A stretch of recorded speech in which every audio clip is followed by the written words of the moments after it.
आज मैं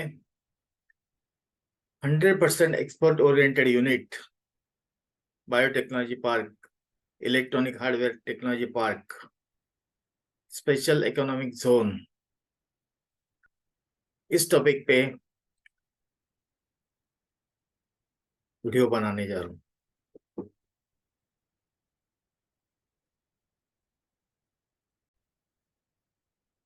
dear friends, ये वीडियो मैं 100% export oriented unit EOU, biotechnology park, BTP, EHTP, electronic hardware technology park, इस सॉफ्टवेयर टेक्नोलॉजी पार्क STP, इस topic पे बना रहा हूँ। Export oriented units foreign trade के पॉलिसी के अंदर और FTDR एक्ट 1992 के अंदर गवर्नमेंट की जो पावर है, मिनिस्टर ऑफ कॉमर्स की जो पावर है, उसको मद्देनजर रखते हुए director general of foreign trade ने फॉरेन ट्रेड पॉलिसी में एक चैप्टर का इंक्लूजन किया है जो रिलेट करता है 100% export oriented unit biotechnology park किस तरह से सेटअप किया जाता है, क्या इसका मीनिंग क्या है, सिग्निफिकेंस क्या है। तो ये सारी बातें आपको जो पॉलिसी है, फॉरेन ट्रेड पॉलिसी, उसमें मिलेगी। चालू करते हैं हम 100% एक्सपोर्ट ओरिएंटेड यूनिट। तो 100% एक्सपोर्ट यूनिट, इसका शॉर्ट फॉर्म होता है EOU। तो ये सारे यूनिट जो है, जैसे पहले गवर्नमेंट ने special economic zone, EPZ, agriculture processing zone, free trade zone, इस तरह के जोन एस्टेब्लिश किए। और जोन को जो चाइना ने जो इस तरह के फ्री ट्रेड जोन्स एस्टेब्लिश किए थे, उसी फुटिंग्स पे गवर्नमेंट ऑफ इंडिया ने भी, मिनिस्टर ऑफ कॉमर्स ने भी इस तरह के जोन्स इंडिया में चालू किए, जहां जो क्षेत्र है वो टैक्स फ्री जोन करके डिक्लेयर किया गया है और वो इंडिया की टेरिटरी के बाहर है, इस तरह का दर्जा उसे दिया गया। मतलब कौन से भी नॉर्मल एक्सपोर्टर अगर वो स्पेशल इकोनॉमिक जोन में जो भी मैन्युफैक्चरर है या सर्विस रिसीवर है, उनको अगर एक्सपोर्ट करते हैं तो उसको फिजिकल एक्सपोर्ट करके ट्रीट किया जाएगा। इस तरह का सिग्निफिकेंस गवर्नमेंट ऑफ इंडिया ने क्रिएट किया।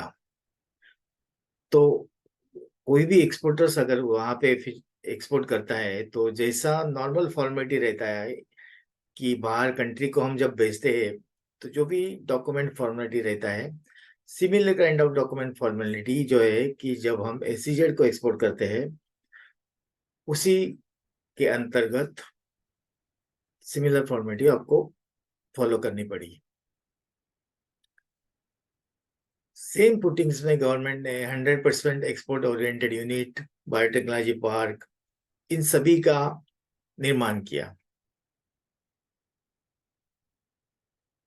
लेकिन इसमें जो अलग अलग यूनिट अलग अलग जगह पे आप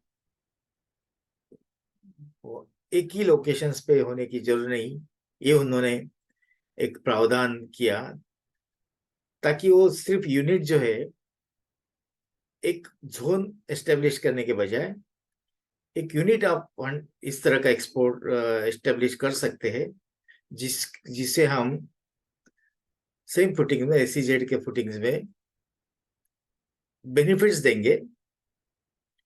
और उसे भी अगर एक्सपोर्ट करते हैं कोई नॉर्मल एक्सपोर्टर, तो उसे डीम एक्सपोर्ट करके ट्रीट किया जाएगा। ये उन्होंने सिग्निफिकेंस पॉलिसी में इस तरह के उन्होंने प्रावधान डाले। तो अगर हम एक SEZ को करते हैं तो फिजिकल एक्सपोर्ट होता है। अगर हम 100% एक्सपोर्ट ओरिएंटेड यूनिट या BTP या STP को करते हैं तो वो डीम एक्सपोर्ट के कैटेगरी में आता है, मतलब डीम टू बी एक्सपोर्ट भी, क्योंकि जैसा SEZ एक्सपोर्ट करने वाले हैं बाहर अपने प्रोडक्ट्स, वैसे EOU भी एक्सपोर्ट करने वाले हैं। लेकिन वहां पे आप SEZ में उन्होंने पूरा 100% एग्जेम्पशन दिया प्रोक्योरमेंट साइड पे। आप लोकली प्रोक्योर करेंगे या फिर आप इंपोर्ट करेंगे तो कस्टम ड्यूटी, और अगर आप लोकल प्रोक्योर करेंगे तो IGST, या पहले एक्साइज ड्यूटी और सेल टैक्स लगता था, तो ये टैक्सेस आपको फोरगो करने पड़ेंगे और एग्जेम्प्ट हो जाएंगे। ये SEZ के लिए उन्होंने अप्लाई किया। और एक्सपोर्ट के साइड में तो ऑलरेडी जैसे बाकी सभी के लिए रूल है, तो उन्होंने वहां पे भी B17 बॉन्ड करके उन्होंने ये किया, और B17 बॉन्ड में डेबिट डालना, क्रेडिट लेना, और बॉन्ड बॉन्ड का रिप्लेनिशमेंट हो, जो भी मेथोडोलॉजी है वो चलती रहेगी। बैंक गारंटी भी देनी पड़ती थी, 5% बैंक गारंटी। तो ये जो है कि ये सिर्फ पुटिंग्स उन्होंने डाला। अब आते हैं हम कि EOU की तरफ। EOU में उन्होंने किस किस को एग्जेम्प्ट किया नहीं डायरेक्टली, तो क्योंकि CST एक्ट था, तो CST में उन्होंने रिफंड का फंडा डाला, और बाकी इसमें उन्होंने एग्जेम्प्ट किया था कस्टम ड्यूटी और एक्साइज और वैट में। तो इस तरह का पहले कंसेप्ट था। अभी जो है कि जैसा कि उन्होंने IGST इंट्रोड्यूस किया, तो IGST को आप क्रेडिट ले सकते हैं EOU में, क्रेडिट लेके उसको फिर रिफंड भी ले सकते हैं। और इंपोर्ट जो है कि उसको भी IGST आपको जो है कि आपको अगर पे करना है तो आपको उसको क्रेडिट लेके आपको फिर रिफंड भी आप उसको ले सकते हैं IGST रिफंड। लेकिन कस्टम ड्यूटी के लिए उन्होंने एग्जेम्पशन के प्रावधान डाले कस्टम एक्ट में।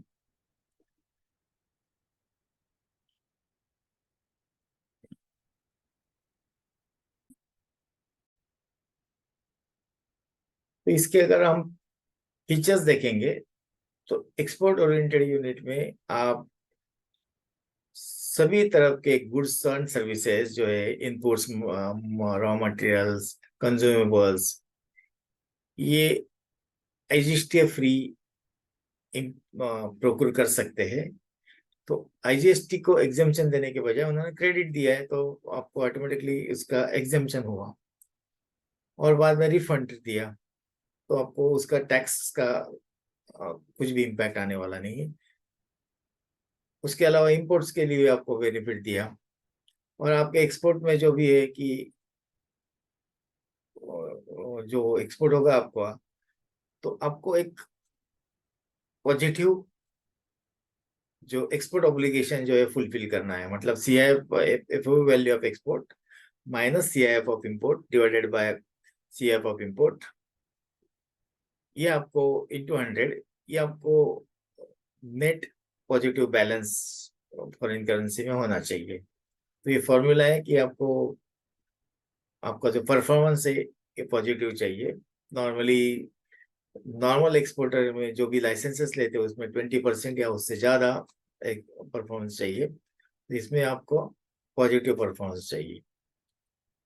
तो ये स्कीम के अंदर अंतर्गत बहुत सारे बाकी भी बेनिफिट है कि आप अगर परफॉर्मेंस करते हैं तो बाकी आपका वेस्ट और जो भी नॉर्म बचा हुआ बाकी जो भी है रिमनेंट्स, वो आप इसमें 50% टैक्स में आप लोकल सेल कर सकते हो, उसके लिए परमिशन लेना पड़ता है। तो इस तरह के जो भी बेनिफिट्स से उन्होंने इलेक्ट्रिसिटी एग्जेम्पशन, बाद में कुछ और सेल टैक्स के भी बेनिफिट्स उन्होंने दिए थे। तो प्रोक्योरमेंट के अलावा EOU को फाइनेंसिंग में भी कुछ बेनिफिट्स, ट्रेड फाइनेंस में भी बेनिफिट्स मिलते हैं। और इनको इसके अलावा कि जीएसटी के अंदर जो है, जैसे कि मैंने कहा, रिम्बर्समेंट का फैसिलिटी है, और एक्सपोर्ट और इंपोर्ट में इनको ग्रीन फास्टैग क्लियरेंस की फैसिलिटी है। पहले क्या था, फिजिकली क्लियरेंस होता था, अभी जो है कि डिजिटली होता है। तो सभी जो क्लियरेंसेस है रिस्क मैनेजमेंट सिस्टम के थ्रू पास होते हैं, which is a self design system by customs under the customs act. तो ये सिस्टम के अंदर जो है कि जो भी सिलेक्ट होते हैं, कुछ रैंडमली कुछ कस्टम क्लियरेंस के लिए सिलेक्ट होते हैं ऑन द अल्गोरिदम बेसिस, और फिर उसका कंटेनर ओपन किया जाता है, उस बेसिस पे उनका क्लियरेंस होता है।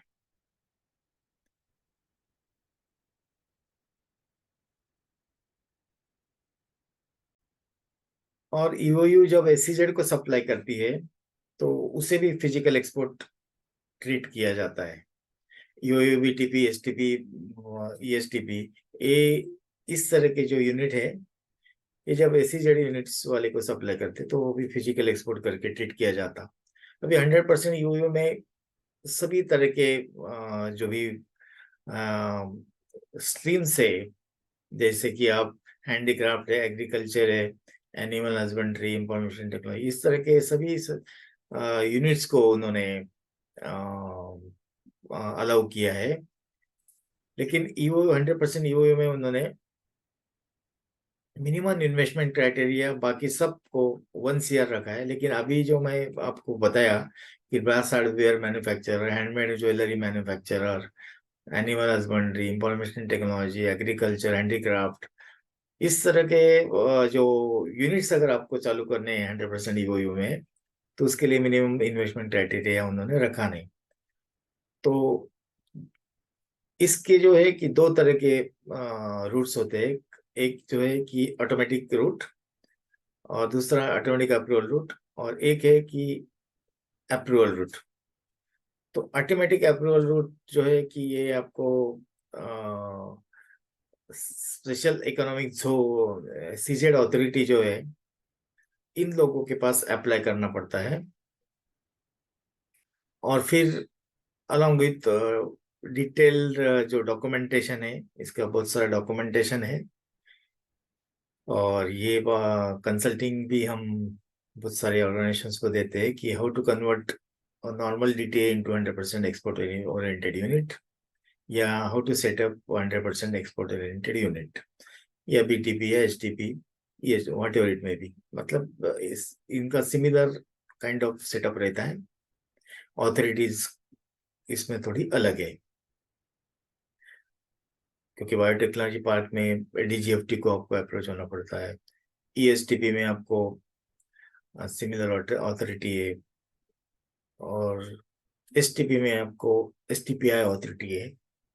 नॉर्मल यूनिट, इंजीनियरिंग यूनिट जो है, स्पेशल एससीजेड यूनिट्स, सिप्स जो है, इनको अप्रोच करना पड़ता है। तो डॉक्यूमेंटेशन इनका थोड़ा क्रिटिकल डॉक्यूमेंटेशन है। और ये जब डॉक्यूमेंटेशन के साथ आप जब सिप्स को अप्लाई करते हैं, तो सिप्स जो भी है कि स्क्रूटिनी करके आपको फर्स्ट डॉक्यूमेंट इशू करती है कि लेटर ऑफ परमिशन, जो 3 साल के अंदर आपको जो भी आपका यूनिट है फर्स्ट 2 साल के लिए इशू करते हैं। और उसमें आपको आपका ये सब यूनिट जो है उसका सेटअप करना, बैंक क्रेडिट फैसिलिटी लेके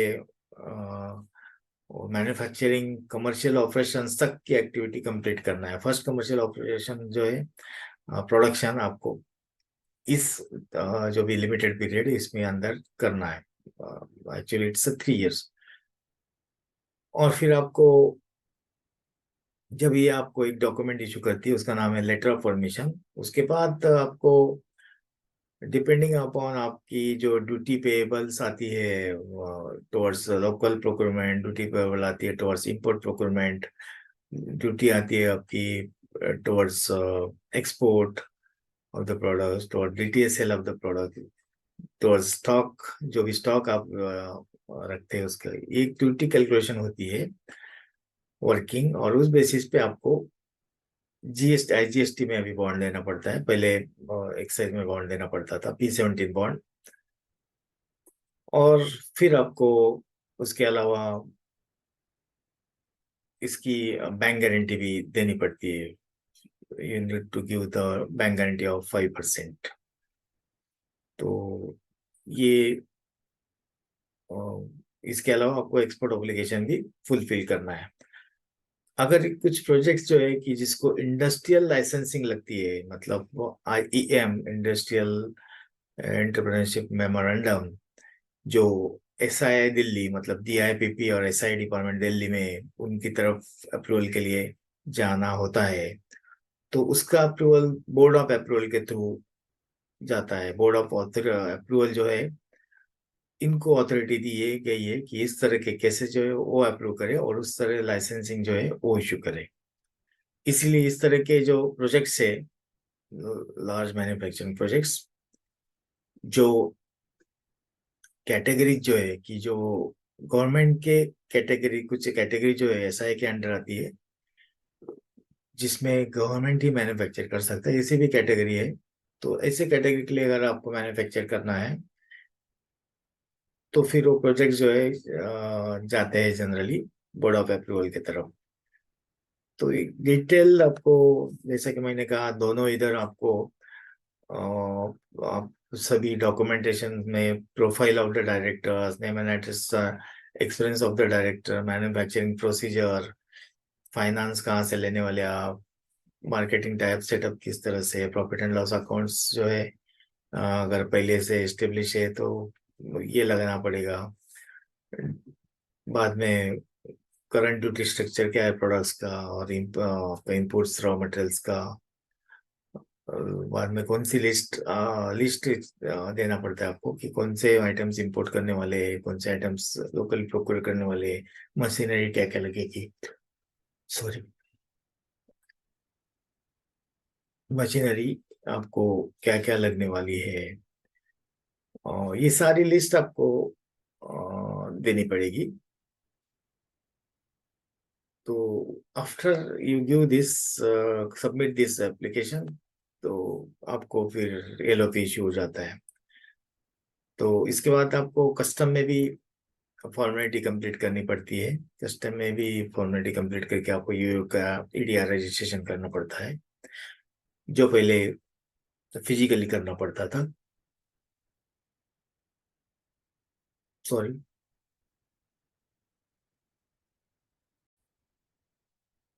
जो पहले फिजिकली करना पड़ता था, अभी वो आइस गेट के थ्रू ऑनलाइन करना पड़ता है, और फिजिकली भी आपको अप्रोच करना पड़ता है दो अथॉरिटी को, कस्टम्स अथॉरिटी को।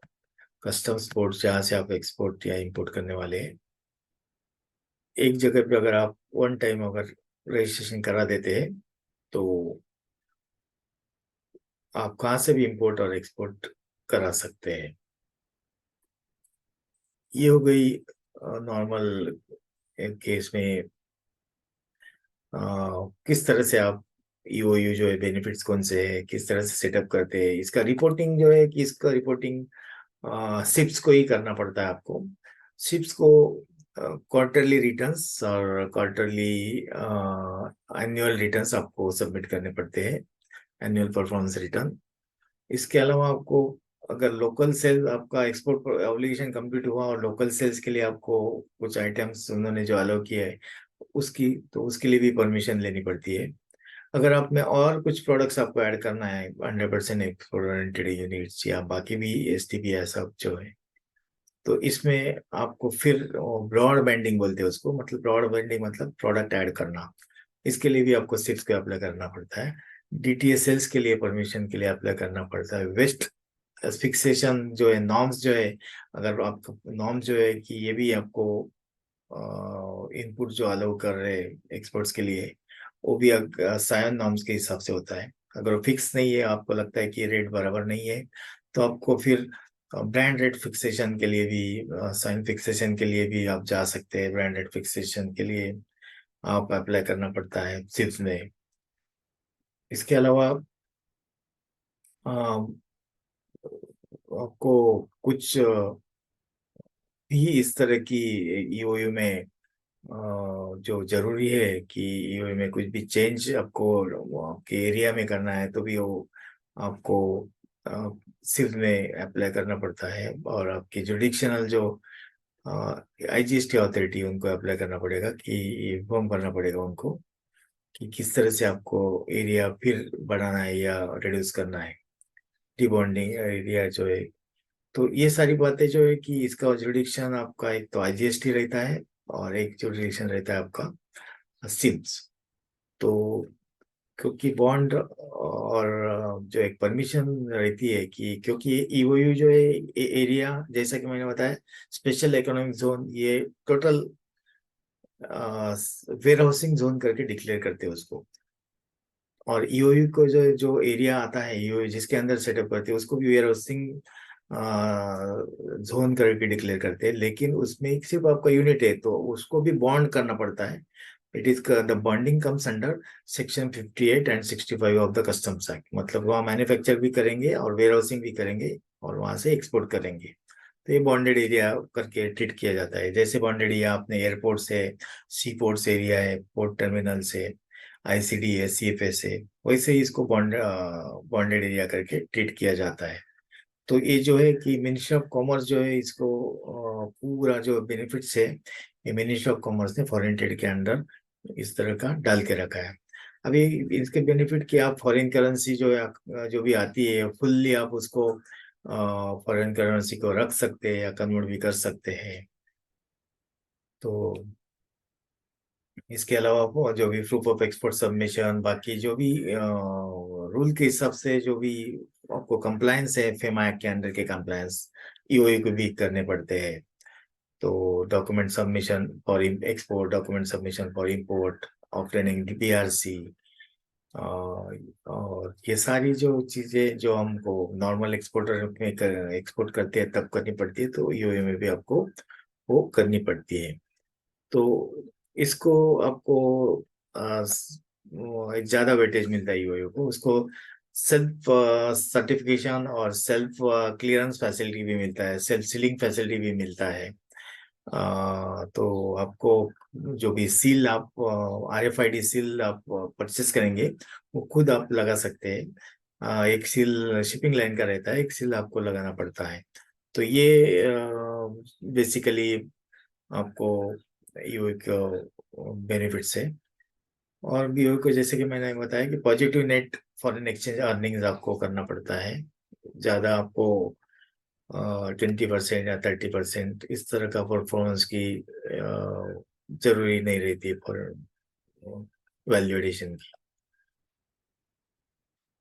और इसमें आप एक्सटर्नल कमर्शियल बोरोइंग्स भी ले सकते हैं। जो भी पर्पस मैंने एक्सटर्नल कमर्शियल बोरोइंग्स का एक वीडियो बनाया है, उसमें जो भी पर्पस मैंने स्टेट किए है, सिमिलर पर्पस के लिए आप ये ले सकते हैं। तो ये 100% ईओयू के जो सारे फीचर्स है। इसके अलावा ईएसटीपी, इलेक्ट्रॉनिक हार्डवेयर टेक्नोलॉजी पार्क, मतलब जहाँ पे आप इलेक्ट्रॉनिक पार्ट्स बनाने वाले हैं और उसके लिए आप जो भी इनपुट्स लगने वाले हैं, और बाद में फिर आप उस इलेक्ट्रॉनिक हार्डवेयर टेक्नोलॉजी जो भी पार्ट्स है वो एक्सपोर्ट करने वाले हैं, इस तरह का 100% export oriented unit, same setup. उसके बाद biotechnology park, similar kind of setup.